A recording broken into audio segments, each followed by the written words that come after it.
is up, everybody? Welcome back into another edition of the Dynasty Trade Show. Man, I just love saying the. As you can see, we're back again, right? Same crew, same place, same time. Like always, trying to be as consistent as possible for you. You guys have responded in an incredible way. Our subscribers, as of recording, is up to 521. Thank you so much. We are on our way to 1,000. We have big things planned for 1,000. So if you're subscribed, you can see, put a poll out. Adam, I don't know if you got to catch that, but put a poll out about what we might be giving away when we do hit that magical 1,000. So make sure you're smashing that subscribe button. Also hit the like and comment away. But without further ado, man, Adam, you ready to do some trades, man? Yeah, I love this show. Absolutely. I love this show. I love trades. I love trades. And if you notice on that poll, Mike gave you 4 options. And, if we get to 1,000 quicker than we're hoping, maybe we'll throw all 4 of them at you. You never know. We'll see what happens. But we appreciate everybody tapping in. And as always, we are back, Michael, to bring you what is happening in the motherfucking streets. You ready to get into it? What are the people doing? I know I didn't make no trades this week. Listen, man. You and I make no trades this week. You and I are going to be scot-free, man. I got stalemated in most of my leagues or couldn't get a deal done. And a lot of my time was spent helping other people get deals done. But that's all right. Let's talk about what we have in front of us. We got our boy. We'll start off with a bang as always. 7 goat rings. I feel like at this point, if it's not going to be one of us, Mike, we might as well lead off with 7 goat rings. We might as well bring the big hitter out, right? We might as well bring Aaron Judge out and just have him bat lead off. At this point, let's like versus the Indians, man. Let's bring him out and bat lead off, Man, I didn't see this one yet, but if it's a 7 goat rings trade, must be good. So let's break it down, right? Ertz, Stafford, A-Rob, Taylor, and a couple thirds he got. Yep. For Hockenson, Mack, Javonte, Zappy, a first and a second. Wow, there's a lot of pieces in this one, but yeah, a lot of pieces, man. A whole lot of pieces. Adam, JT's worth every bit of Javonte, the first and the second. Let's just say that, right? Yeah, I mean, to me, you got to be real about JT right now, right? Like, market probably has him down a little from his original price tag. Even still, minimum, it's got to be a first in Javonte. Absolute minimum. Probably because of Javonte's injury and what we've seen from Dobbins coming back from his and, re-injuring it again. Like you said, you got to add that second in, right? So if you just took that away, then you're looking at, breaking up the rest. Mac Jones, Zappy, and Hawk, Stafford, A-Rob, and Ertz. And 2 thirds, though. That's the other thing. There's 2 thirds over there, too. All right, what about, is Hockenson worth Ertz and A-Rob? Yes?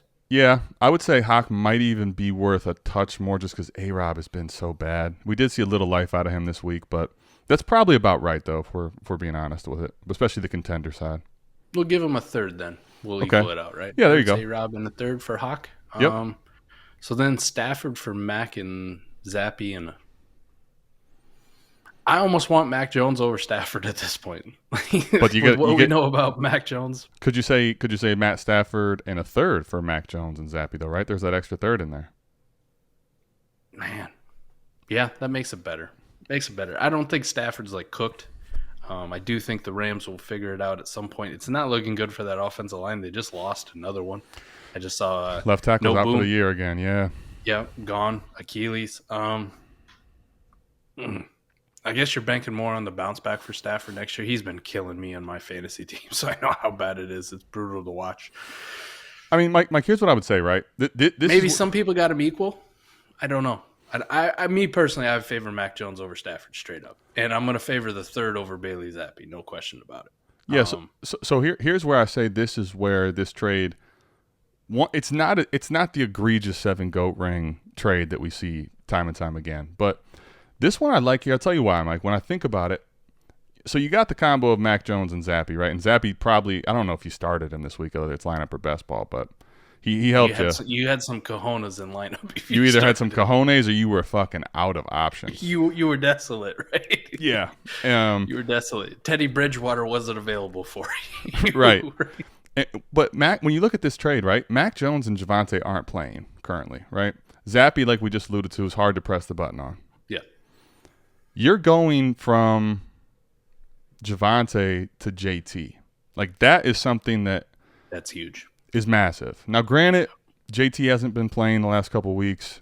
We don't know if it's how bad the high ankle is, but regardless, you're pivoting off of Javonte, an asset you were really banking to ride, and now it's let's ride. But Jonathan Taylor, that's a huge swing, man. And I think for Stafford and Mac Jones, you lose out on the age. Stafford obviously is making everybody really scary, and then once again you pivot to age at Hawk to Ertz. So you're basically foregoing age to really lock up JT, and I think that might not feel the greatest, but when you think about it like that from the perspective of winning now, shit, man, I think that's a move you got to make. I will say this, for me, I think it would come down to how much of a difference between JT, Javonte, the first and the second there is, and then that would adjust for your gap between Stafford and Mac Jones Stafford in the third, Mac Jones and Zappy. Either way, it isn't the traditional home run slam dunk for 7 gold rings. It is as far as being a contender, right? Like, there's no question in your mind you want his side if you're competing this year, right? You get JT, Stafford's kind of, like I said, we kind of alluded to just whatever, but Mac Jones isn't playing. Ertz and A-Rob. Ertz is good at tight end. A-Rob maybe will get a little bit of a resurgence. Then you just get a couple thirds in there for some ammo. On the other side, though, I will say this. I can see myself making that move on a rebuilder and kind of punting to Javonte, the first, the second, Hawkinson, Mac Jones.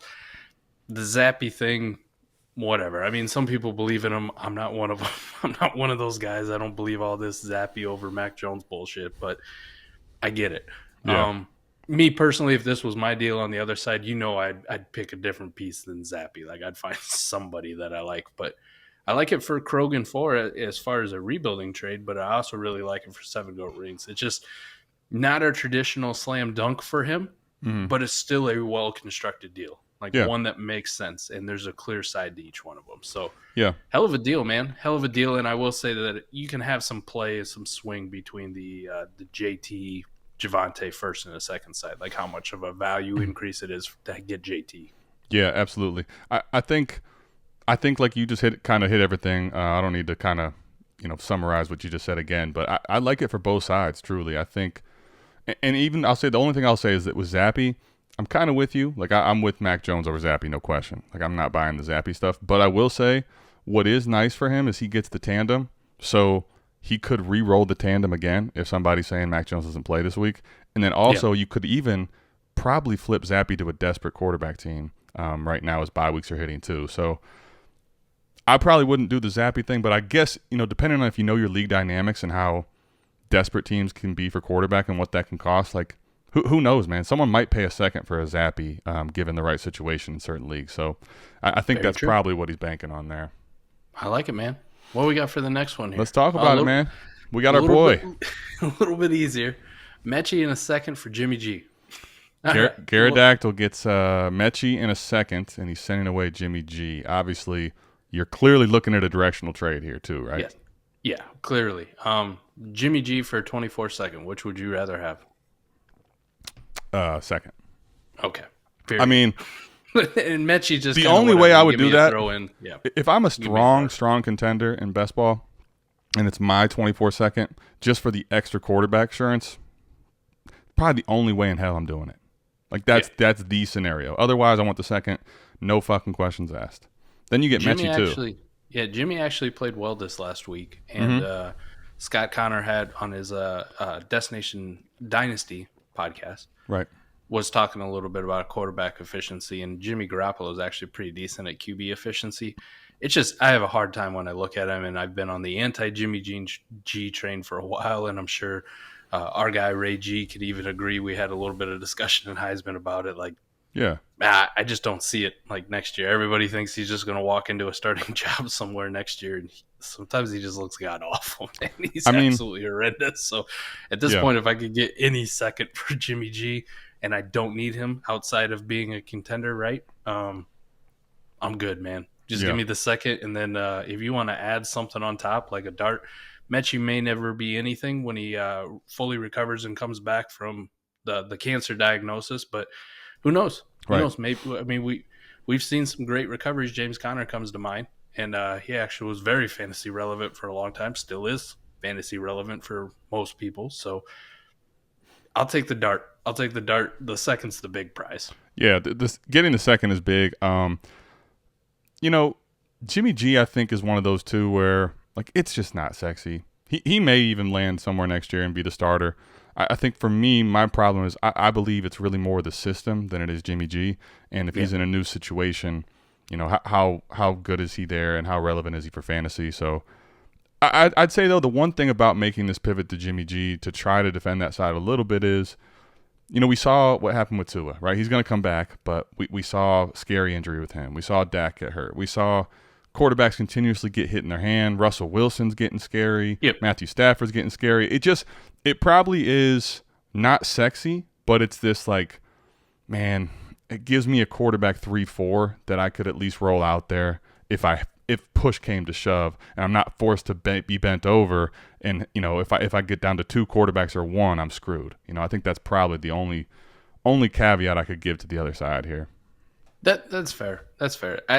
For me, man, you know I love playing in the shitty quarterback field, and this one just gets a little bit too stinky for me. Like I just feel like with the way some people's opinions are of Jared Goff or Ryan Tannehill, like those kind of guys, I feel like I could go out and get them for this same kind of package, and I'd feel much better about it than rolling Jimmy G out. Like and maybe with Goff or Tannehill too, you're buying another year.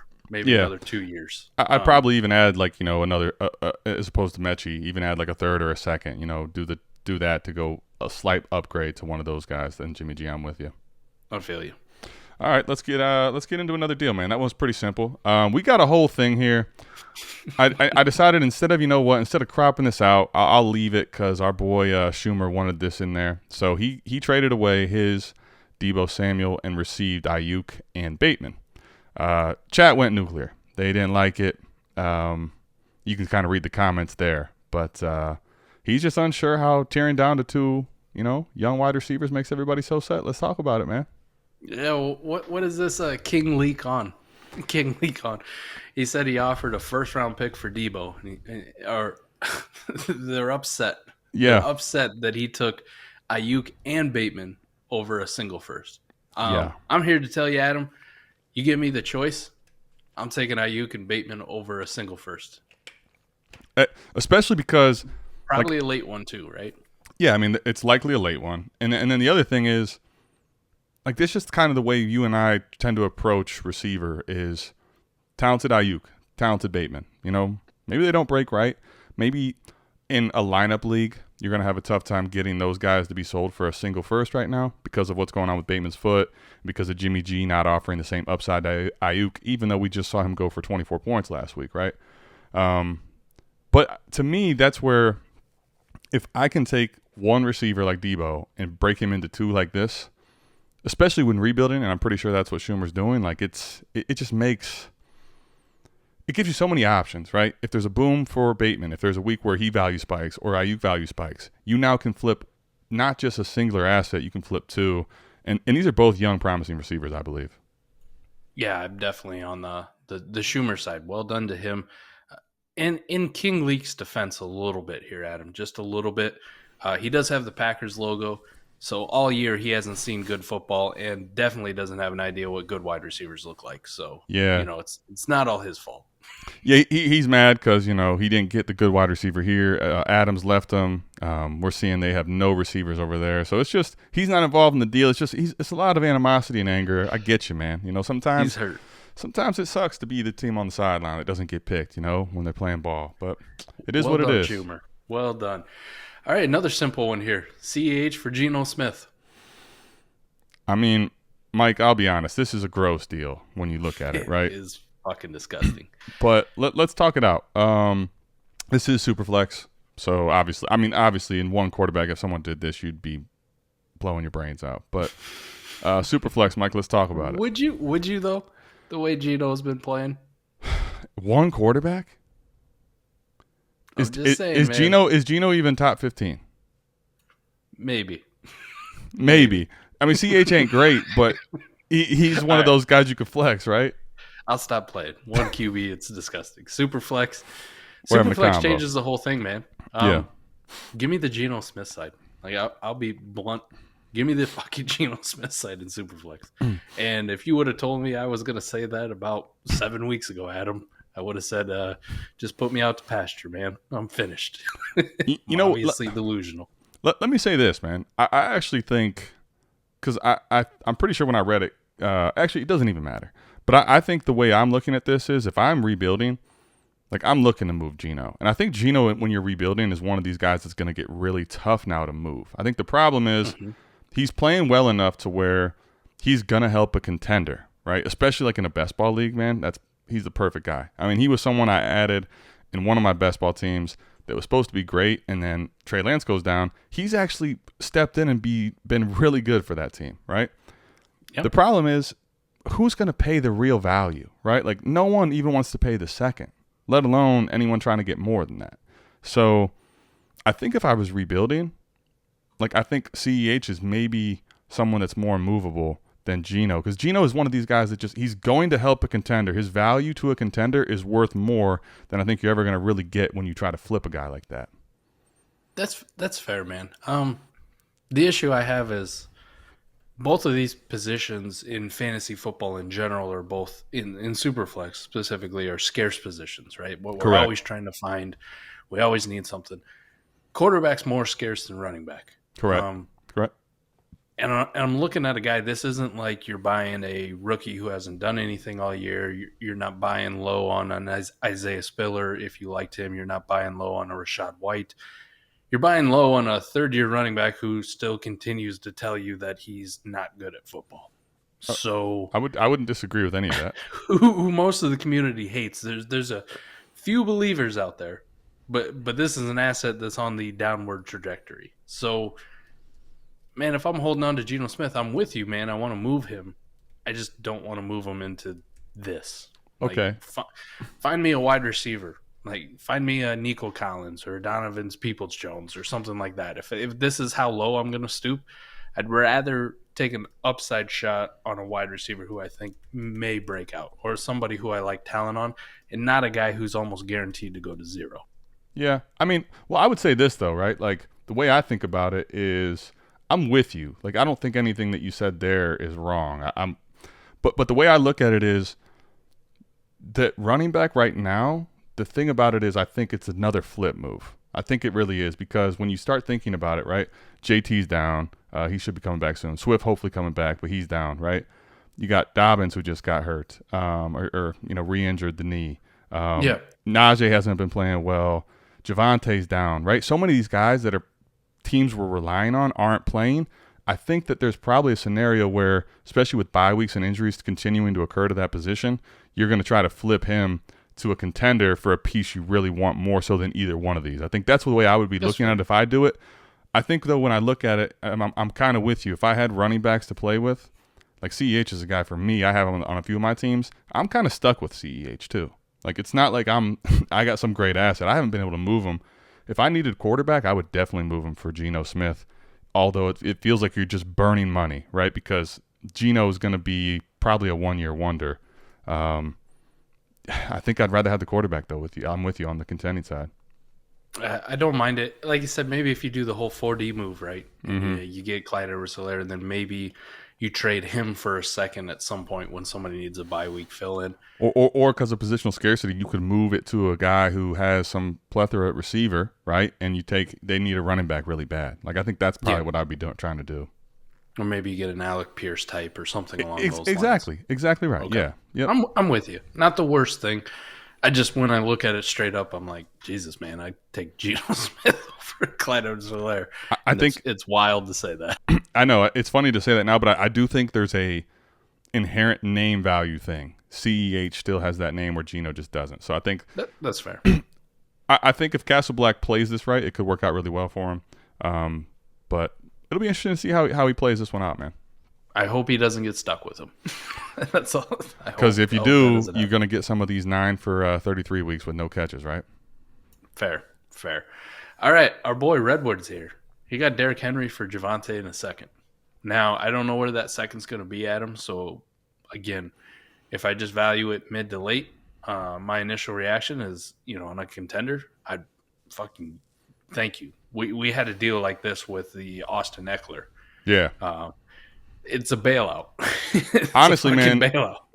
you could if that really looks like a early second, it's not as much of a bailout, right? If it's an early one, right? But Yeah. even honestly, to me, Mike, if I'm contending and I lost Javonte and I'm able to do this, even if it was early, man, I'd do that. Like you lost a big piece with Javonte Williams, and you're gonna probably be sitting on.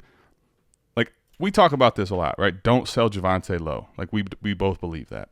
Correct. But if you're on a contender and you don't want to sell him low, like you may end up you may end up having to hold him for too long, and that could hurt you. So when I look at this deal, even if it was an early one, like you got to make that. Like you got to make that move because there's no way someone's just going to take a second right now for Henry. So I think this is a move I'm making regardless. And like you said, if it's mid to late, wow, that's a bailout big time. I will say this too, man. Just looking at this trade, it just reminded me of how big of an apology I owe Derrick Henry, right? We faded the piss out of this man. And I owe Eplo. Evan, what's up, man? If you're still watching our shows, sorry for when I dunked on you the Akers and Henry trade. I'm so sorry, Derrick Henry. I am so sorry. Foot injury, his size doesn't matter. Everybody who said Derrick Henry's built different, you are 1,000% correct because he just keeps going, right? We're through 6 games. He's averaging 20 carries a game, almost 80 yards, 5 touchdowns, and he's getting thrown the ball occasionally, right? Not a whole lot, but he's getting 1 or 2 catches a game. Like they're actually drawing up screens for him. It's fucking incredible. Listen, it doesn't man, matter. He's a fucking tank. He just keeps going. I think at this point we got to get this guy a big deal with Ford, right? Build Ford tough. Just like he's different. Like when you look at the last 3 weeks, man, 20 carries at least, 20, 22, 28. Averaging over 100 yards. I'm sorry, he's got averaging over 100 yards between those 3 games, and he's got 4 touchdowns. Like I don't know. There's nothing else to say. Like Derrick Henry is built different. Incredible. He on the contending side was somebody that if you were able to get him from a Mike or myself, you're feeling good about it right now. So obviously he's 28, and at some point he will break down. But right now, man, you've got to fucking love King Henry. I think this is a very good move on the contending side. Obviously, initially when you thought you had Javonte, you're feeling like, man, I got this young asset that's going to help smash.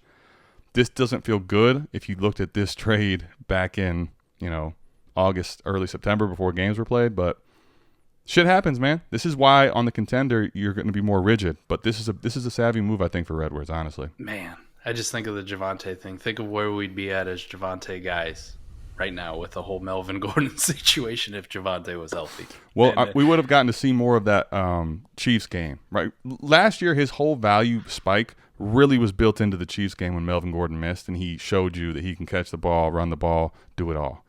And we thought we were going to see it as soon as Melvin Gordon had that second fumble that was returned to the house, and unfortunately, there went his season. So, yikes. But yeah, you're right. We would have been probably looking at a very good, unbelievable Javonte Williams in that offense. All right, we got Go Natty, right? Go Natty. Newer member of our Patreon. Man, Go Natty. Man. Thanks for topping in, and we had to feature the deal.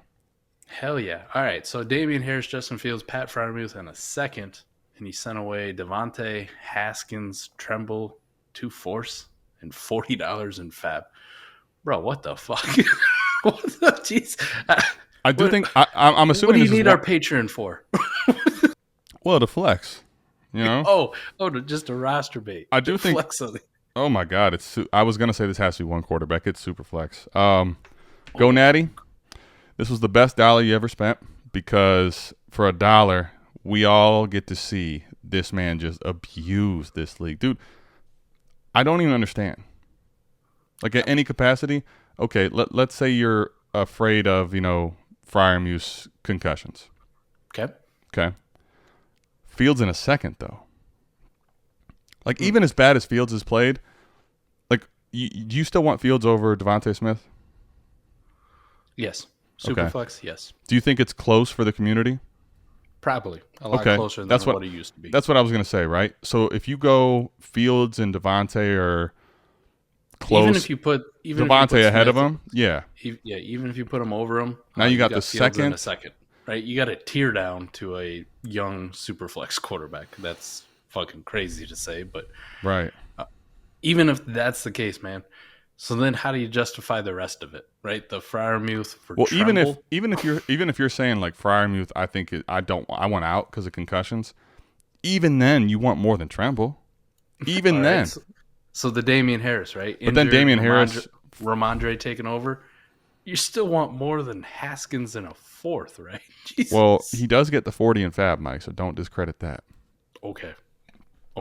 You and I talked about how in best ball we want to get more fab, but not at this cost. Not at this cost, man.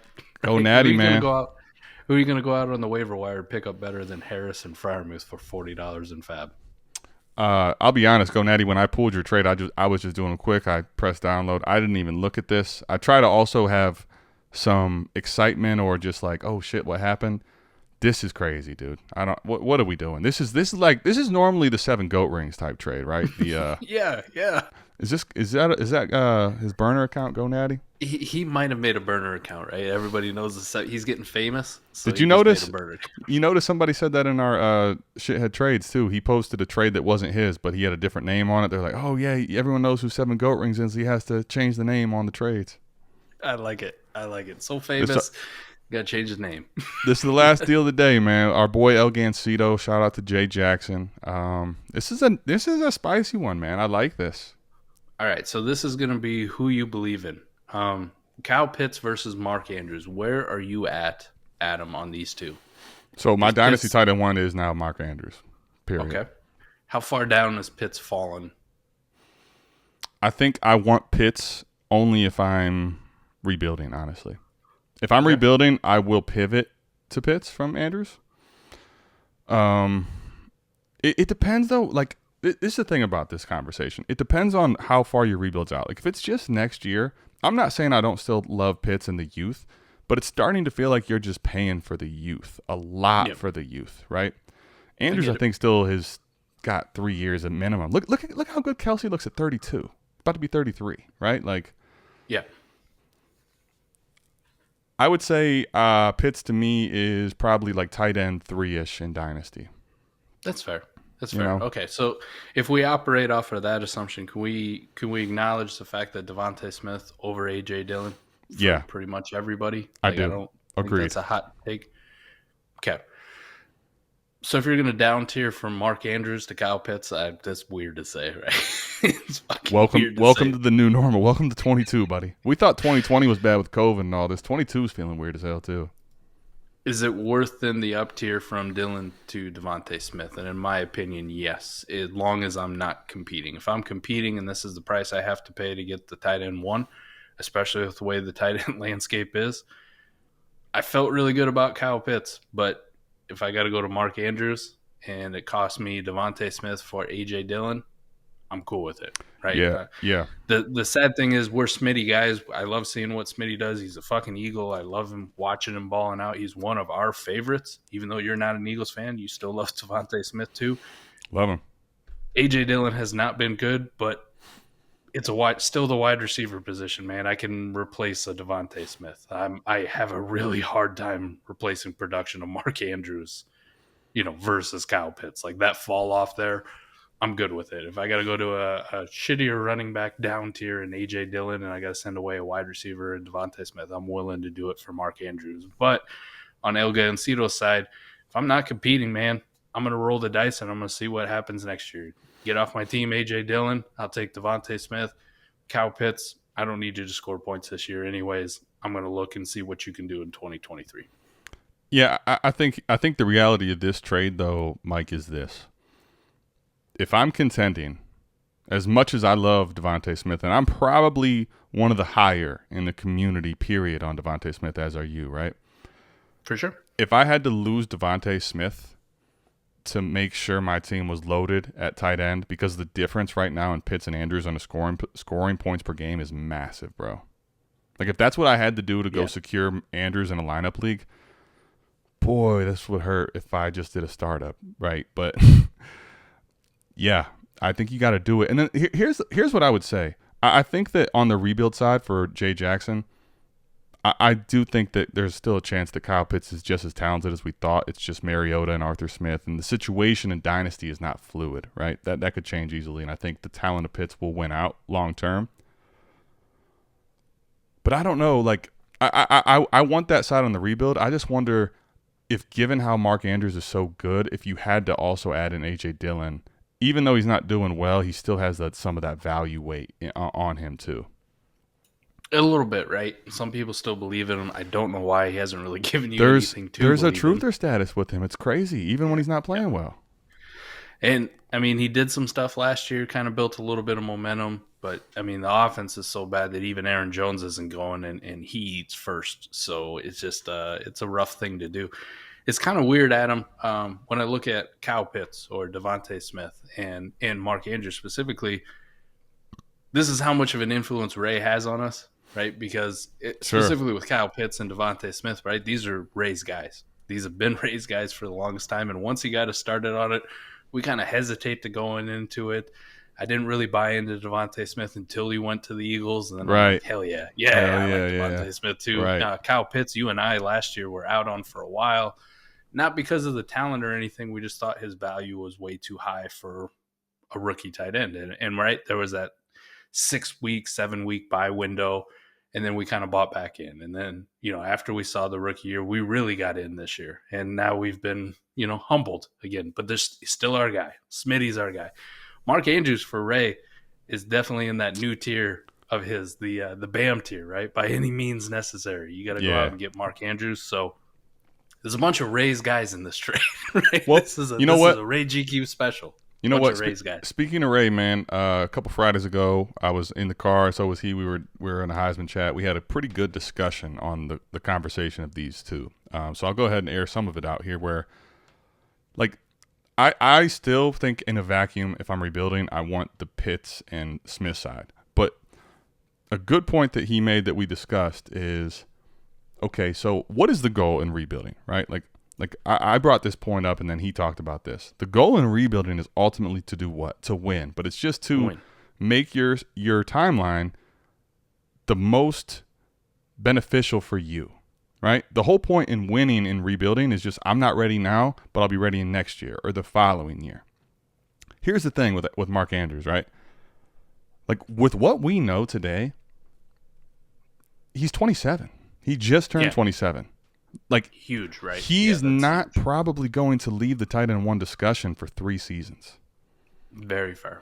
Barring injury or something crazy. Right. So let's say you get the built-in age thing with Kyle Pitts, but you're still unsure of when that hits. And then if it hits, is it still in the range of Andrews, and does it ever actually truly outscore him? Right? Those are the conversations you have to have with yourself here. And I think the reality is, Pitts is a better athlete. Like, if everything broke right for Kyle Pitts, phenomenal quarterback, yeah, you want him over Andrews probably. But in 3 years, are you sure that, 1, the quarterback situation's better, and 2, that the situation's better for him to actually do that? Because otherwise, Andrews for 2 to 3 seasons still could be the tight end 1. That's a very good point. Very good point. I think then it just comes down to, do you think in that same time frame A.J. Dillon will be worth anything, or Devontae Smith would be worth anything? And I think that's where I still lean Jay's side here, because I'm more on the neutral side of the two. I would probably lean Andrews still, like I told you, tight end 1, but I want Devontae Smith over A.J. Dillon in a rebuild for sure. There we go. Man, hell of a deal to end the show. I really like this one. We got to get, thumbnail-wise, we got to get a Mark Andrews one. I think he's deserved it, right? Yeah. We haven't shown MAndrews enough love. We haven't done that enough. We got the BAM tier. We got MAndrews. It's time to get him on a thumbnail. Give him some love here at the 4D show. It's time. You're right. He needs a thumbnail, right? All right, that's gonna do it for us. We are going to bounce out of here, but we appreciate you tapping in for another episode. And don't forget, same time, same place next week. We will be back with deals, breaking them down, Probably doing an apology tour. Maybe Cam Akers has a team by then. Maybe we get the Melgo Cam Akers swap by then. Who knows? Hopefully something happens for him. I'll just take the L, right here. But hey, what can you do? You win some, you lose some. We appreciate you guys tapping in. Let us know what you thought of the deals. Did we grade them right? Did we fuck them up? Do you think someone else won? Let us know in the comments. As always, if you're watching this and found it valuable, please go down, hit that subscribe button. Helps us out so much. And as always, if you want to be featured on the show, like Go Natty was, if you just want to come flex, show us how damn good you are at Dynasty Trades, $1 a month, get you in the door. Patreon.com/South Harmon. We will see you guys next week. We're out of here. Peace.